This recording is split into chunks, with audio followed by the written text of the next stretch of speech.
Have you ever thought that just maybe your lack of success in relationships, specifically romantic relationships, actually has to do with you projecting your unmet childhood needs onto your partner?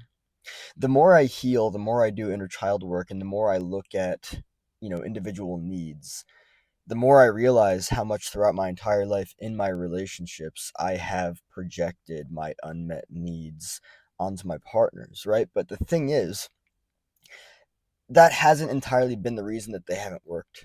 But for a far majority of people, that ends up being the reason why people experience a lack of success in their relationships. And the more I heal and the more I do my work on myself and the more I do, the more I realize that, I need to take care of my own needs and I don't need to project that stuff onto my partners, the more I realize how much of a burden it actually is to take on so many needs. Like it's fascinating to me because I have been presented with a lot of needs from at least one partner, no names. But it's fascinating, like, when you take a step back and you realize actually how burdensome it can be to feel that you have to fulfill these needs for a person, right? Like, imagine that. Imagine, like, you actually look at it in a way that it's like, well, I'm going to be taking care of needs for you that you could actually take care of for yourself. And that's going to distract me from my life. Yeah, no, that's a burden. So, what if your lack of success in relationships has been due to you projecting a bunch of unmet needs onto your partner or your partners, which has basically caused them to look at the entire dynamic and be like, bye? Yeah, no, I don't want to do that. I don't want to take care of your fucked up self-esteem. I'll pass on that. I'm going to run now. Right? Imagine that, like, you might not realize it, but you're projecting all of these childhood unmet needs onto your partner. And it's like, hey, fulfill these, validate me, approve of me. I need you to do all these things for me. I need you to take care of every single need that I have. Can you do that for me? Can you take care of every single need that I have? Because I don't know how to take care of myself. I'm just kidding. Really though, like it's wild. It's not attractive when a person is in a relationship with another person and that other person that they're in a relationship with expects them to drop everything to cater to their every single need, you know? It's just not attractive. And also it's not healthy. Like, individuals need to be able to take care of themselves to a very large degree. And in fact, the fascinating thing is that the more I heal and the more I do my the more I do my yeah. Try that again.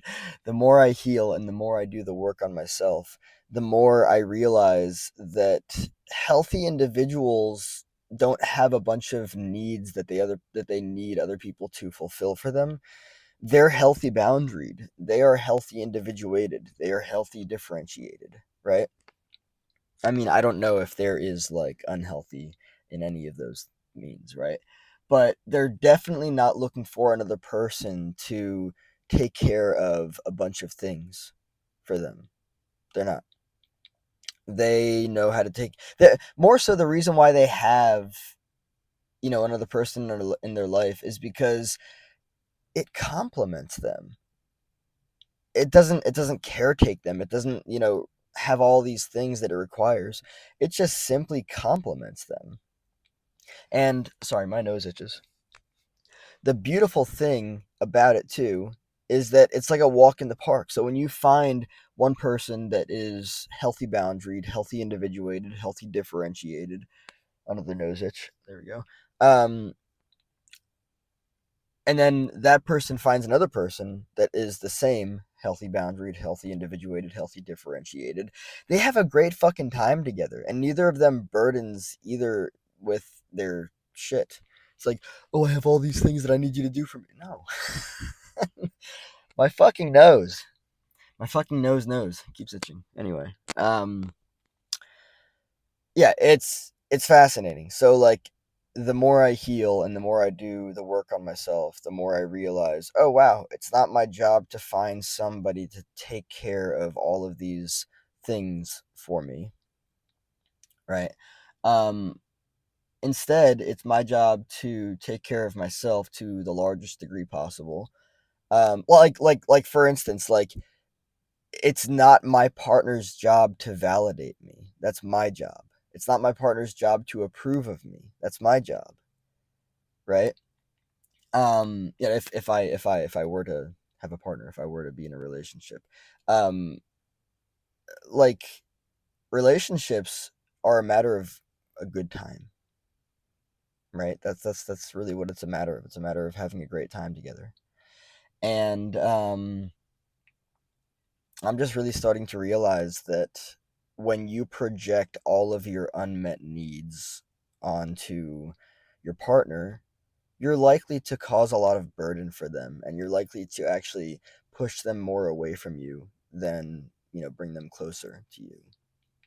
Um, Again, like I said, I've had experience with this where I've actually I've projected, I have, and I've realized that it has caused a lot of like damage to the relationship, or like a lot of pressure which causes hindrance, which just like leads to like lack of attraction. Like, like imagine you have somebody that comes to you and they're like, "Hey, I have all of these things that I need and I need you to fulfill them." And it's like a long list. It's so long that it distracts you from your life, right?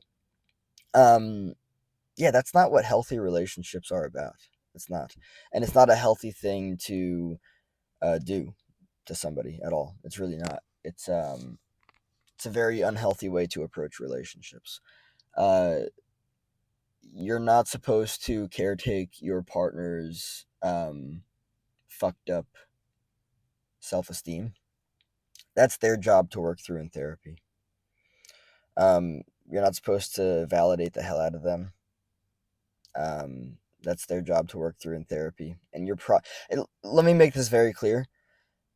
I've heard of people needing like excessive reassurance. It's not fucking healthy, and you're probably going to waste your time in a relationship that actually the person that you're with that needs you to reassure them so much, they're probably also looking for reassurance from somebody else, and that would breach whatever contract you created in the relationship. Um it's wild because I understand that what I'm saying might sound extreme, right?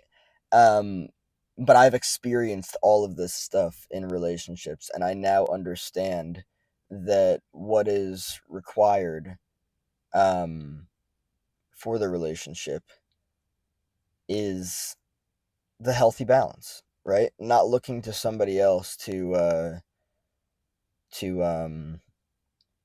fulfill all these things for you, to caretake all of your needs, all of your fucked upness and everything. No, that's what therapy is for. That is 100% what therapy is for. Um, so if you don't show up in your relationships and you're like, validate me, approve of me, do all these things for me that I need you to do because I am not honestly, not to make fun of emotionally immature people, but like it's like, oh, I'm emotionally immature and I don't know how to take care of my own needs, so I'm relying on you to do that.